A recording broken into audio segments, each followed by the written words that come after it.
Halo guys, semangat pagi, salam sehat, ingat selalu bersama Pak Jo.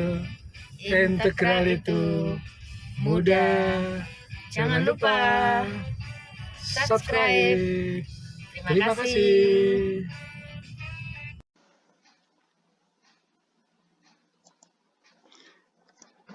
Assalamualaikum warahmatullahi wabarakatuh. Salam sejahtera bagi kita semua. Semangat pagi adik-adik sekalian, salam sehat. Ketemu lagi dengan Pak Jo. Kali ini Pak Jo membahas tentang fisika, khususnya mengenai keseimbangan. Nah, kali ini saya berikan contoh soal nomor 6. Soalnya adalah sebagai berikut ya. Balok A, jadi di sini digambarkan yang biru. Beratnya W meluncur ke bawah di atas sebuah bidang miring S dengan kecepatan konstan. Jadi meluncur ke sana ya, dengan kecepatan konstan. Sedangkan papan B yang kuning ini, yang beratnya juga W terletak di atas A. Ditambatkan oleh seutas tali pada puncak bidang miring. Jadi ditambatkan di sini. Ini talinya ya. Sudut kemiringan bidang S adalah 37 derajat. Jika koefisien gesekan kinetik antara A dan B sama dengan koefisien gesekan kinetik antara S dan A, maka tentukan harganya dan berapa besar gaya tegangan tali yang bekerja pada papan B ini. Jadi gaya tegangan tali di sini berapa? Oke, baiklah kita bahas bersama-sama ya. Jadi kalau kita lihat soalnya ini lumayan susah ya. Maka kita perlu hati-hati dalam membahas soal ini. Nah, pertama kali kita tinjau papan B. Jadi digambarkan di sini yang kuning ini papan B. Selanjutnya adalah kita gambarkan semua vektor gaya yang bekerja padanya atau vektor gaya yang diderita oleh papan B. Oke, pertama kali adalah berat sendiri. Jangan lupa, berat sendiri. Kemudian kita buat salib sumbu dalam arah tegak lurus bidang miring itu sumbu Y, yang sejajar dengan bidang miring itu sumbu X. Kemudian vektor gaya berat WB ini kita urai komponen yang sejajar dengan sumbu Y, ini berarti ini WB cos 37. Ya. Karena ini sudut kemiringan ini bidang miring di sini 37, maka dalam gambar ini sudut di sini adalah yang 37. Maka kalau ini sisi miring, ini sisi yang dekat dengan sudut 37, maka ini adalah WB cos 37, sedangkan yang ini adalah WB sin 37. Oke. Nah, selanjutnya nih, selain gaya berat sendiri ya, kemudian papan B ini berhubungan dengan apa? Nah, pertama kali papan B ini berhubungan dengan tali ke sana yang ditambahkan di puncak di sini tadi. Nah, maka tali ini memberikan gaya ke papan B, yaitu ini, yaitu berupa gaya tegangan tali. Jadi, tali memberikan gaya ke papan B. Ini, kita misalkan T. Nah, selanjutnya di papan B berhubungan dengan balok A yang biru ini. Maka balok A memberikan gaya ke papan B. Nah, pertama adalah gaya normal NB. Jadi tegak lurus bidang kontak di sini. Kemudian yang kedua adalah gaya gesek ini. FKB.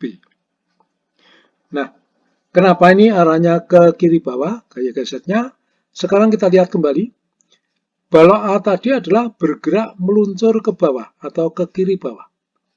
Maka papan B ini bisa dikatakan dia bergerak ke kanan atas relatif terhadap balok A. Jadi ingat ya, pengertian mengenai gerak relatif. Jadi karena ini balok A itu bergerak ke kiri bawah, maka bisa dikatakan walaupun B ini diam, B ini bergerak ke kanan atas relatif terhadap balok A. Maka gaya gesek yang bekerja pada balok B itu arahnya berlawanan, arah gerak relatif. Jadi ke kiri bawah ini FKB. Oke ya. Jadi itulah gaya-gaya yang diderita oleh papan B. Jadi semua vektor gaya sudah digambarkan. Nah, papan B ini diam, maka dia setimbang. Sehingga bisa kita terapkan syarat-syarat setimbangan. Yang pertama adalah sigma Fy sama dengan 0. Nah, gaya-gaya dalam arah sumbu Y adalah ini. NB ini ke kiri atas kita anggap positif. Maka yang kebalikannya ini WB cos 37 kita anggap negatif. Jadi kita masukkan ke sini, maka NB min WB cos 37. Karena cuma dua gaya, maka ini sama dengan 0. Oke. Nah, WB beratnya tadi, berat papan itu W. Kemudian cos 37 derajat nih, kalau kita lihat segitiga ini, kalau di sini sudutnya 37, maka sisi-sisi segitiga itu ini berarti 5 panjangnya, ini 3, ini 4. Oke ya. Maka cos 37 derajat adalah sisi di samping sudut dibagi dengan sisi miring. Jadi 4/5 atau sama dengan 0,8. Oke, maka NB ketemu 0,8B. Oke, syarat keseimbangan yang lain yaitu sigma gaya dalam arah sumbu X sama dengan 0. Nah, kalau kita lihat gaya-gaya dalam arah sumbu X nih, T ke kanan atas itu kita anggap positif. Maka kebalikannya nih, FKB negatif, kemudian WB sin 37 itu negatif. Kita masukkan ke sini, maka T min FKB min WB sin 37 sama dengan 0. Oke. Gaya gesek kinetik untuk papan B itu adalah koefisien gesek kinetik dikalikan gaya normal NB. Jadi mu K kalikan NB. Kemudian WB tadi beratnya adalah W. Kemudian sin 37 berarti sin itu berarti sisi di depan per sisi miring. Jadi 3/5 atau 0,6. Oke ya. Nah, NB ini sudah ketemu yaitu 0,8B. Masukkan sini maka ini mu K, ini 0,8B. Lainnya nih, ini T ya. Oke, ini cuma dibalik aja, min 0,6B sama dengan 0. Oke, ini pindah ke ruas kanan, maka T ketemu sama dengan 0,8 mu K ditambah 0,6, ini dalam kurung kalikan B. Oke, ini kita anggap persamaan A. Selanjutnya kita tinjau balok A. Kita gambarkan balok A yang biru ini. Nah, kemudian kita gambarkan semua vektor gaya yang bekerja pada balok A atau semua vektor gaya yang diderita oleh balok A. Nah, pertama kali jangan lupa berat sendiri, WA. Nah, ini salib sumbunya seperti yang tadi, ke sana sumbu X, ke sana tegak lurus, bidang miring itu sumbu Y. Maka WA ini kita urai, komponen yang sejajar dengan sumbu Y berarti ini WA cos 37 derajat, yang sejajar dengan permukaan atau sejajar dengan sumbu X itu adalah WA sin 37 derajat. Kemudian, balok A ini berhubungan dengan balok papan B. Nah, kalau kita lihat kembali ke sini tadi ya, B memberikan gaya ke A itu berupa apa? Atau dibalik ya. A memberikan gaya ke B itu berupa gaya normal NB dan gaya gesek yaitu FKB. Nah, sekarang untuk lebih mudahnya nih, kita melihat untuk yang di sini ya. Balok papan B memberikan gaya ke A itu berupa yaitu N aksen B dan gaya gesek F aksen KB. Jadi kalau kita lihat ini F aksen KB itu adalah sepasang aksi reaksi dengan FKB.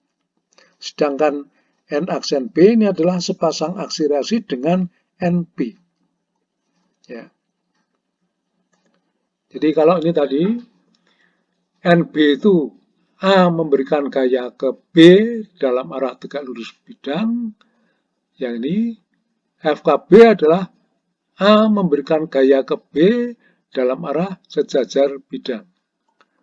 Nah, yang di sini, maka B memberikan gaya ke A adalah N aksen B, ini yang tegak lurus bidang kontak ya. Kemudian F aksen KB ini adalah gaya yang diberikan oleh B ke A yang sejajar dengan permukaan kontak. Jadi sekali lagi, F aksen KB itu sepasang akselerasi dengan FKB. Sedangkan N aksen B itu sepasang akselerasi dengan NB. Jadi kita ingat hukum ketiga Newton. Jadi sepasang aksi reaksi itu besarnya sama, arahnya yang berlawanan. Oke. Nah, selanjutnya nih, balok A ini berhubungan dengan papan atau bidang miring. Maka, bidang miring ini memberikan gaya ke balok A, yaitu pertama adalah gaya normal, NA. Kemudian yang kedua adalah gaya gesek, FKA. Oke ya. Nah, kenapa ini arahnya ke kanan atas? Kita ingat bahwa balok A tadi bergerak ke kiri bawah atau bergerak turun ke sana. Maka balok A itu bergerak ke sana, ke kiri bawah, relatif terhadap lantai bidang miring. Maka arah gaya geseknya adalah berlawanan. Maka arahnya ke sana. FKA. Oke ya. Oke, jadi ini semua vektor gaya sudah digambarkan, yaitu gaya-gaya yang bekerja pada balok A atau diderita oleh balok A. Nah, balok A ini bergerak turun ke bawah atau ke kiri bawah dengan kecepatan konstan. Maka balok A ini dalam keadaan setimbang. Ingat, pengertian setimbang adalah bisa diam atau bergerak dengan kecepatan konstan. Maka untuk selanjutnya kita terapkan syarat-syarat kesetimbangan. Nah, syarat yang pertama adalah ini, sigma gaya dalam arah sumbu Y sama dengan 0. Nah, kita lihat di sini gaya-gaya atau vektor-vektor gaya ya, yang bekerja dalam arah sumbu Y itu pertama adalah NA. Ke sana positif, kita anggap positif. Kebalikannya itu N aksen B sama WA cos 37 derajat itu kita anggap negatif. Kita masukkan ke sini, maka NA min WA cos 37 derajat dikurangi N aksen B sama dengan 0. WA-nya itu berat balok A itu sama dengan W. Oke. Cos 37 derajat ini berarti sisi di samping per sisi miring. Jadi 4/5 atau 0,8. N aksen B ini sama dengan NB. Jadi NB-nya itu 0,8W. Ya. Maka ini 0,8W. Nah, ini semua pindah ke ruas kanan, maka NA ketemu 1,6W. Kemudian syarat kesetimbangan yang lain itu sigma gaya dalam arah sumbu X sama dengan 0. Nah, kalau kita lihat gaya-gaya dalam arah sumbu X itu ini, FKA ditambah F aksen KB dikurang WA sin 37 derajat. Jadi masukkan ke sini. Jadi ke sana kita anggap positif, kebalikannya negatif. Jadi F aksen KB plus F KA min WA sin 37 derajat sama dengan 0.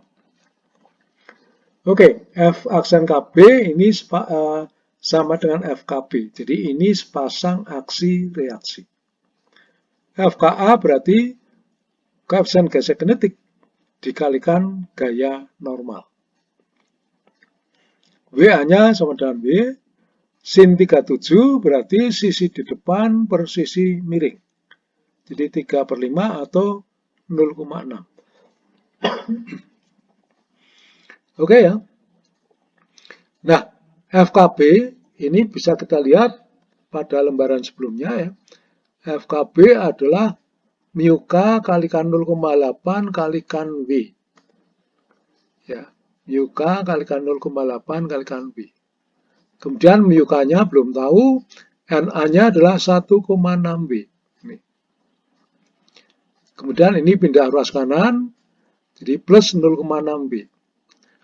Nah, kalau kita lihat persamaan ini, semuanya mengandung W, maka ini W-nya dicoret saja. Kemudian ini digabung dengan ini, jadi ketemu 2,4 mu K sama dengan 0,6. Maka mu K-nya adalah 0,6 dibagi 2,4. Jadi ketemunya 0,25. Nah, untuk mencari gaya tegangan tali, kita ingat persamaan yang A ini. Nah, ini kita tulis kembali. Ya, di sini, maka T sama dengan ini. Nah, mu K-nya sudah ketemu 0,25. Jadi, 0,25 kalikan 0,8. Ini. Berarti ini 0,2. 0,2 ditambahkan 0,6 berarti 0,8. Jadi T-nya ketemu 0,8 W. Oke, demikian penjelasan saya. Semoga apa yang saya sampaikan bisa diterima dengan baik, dengan gamblang. Saya akhiri, wassalamualaikum warahmatullahi wabarakatuh. Salam sejahtera bagi kita semua. Oke, terima kasih.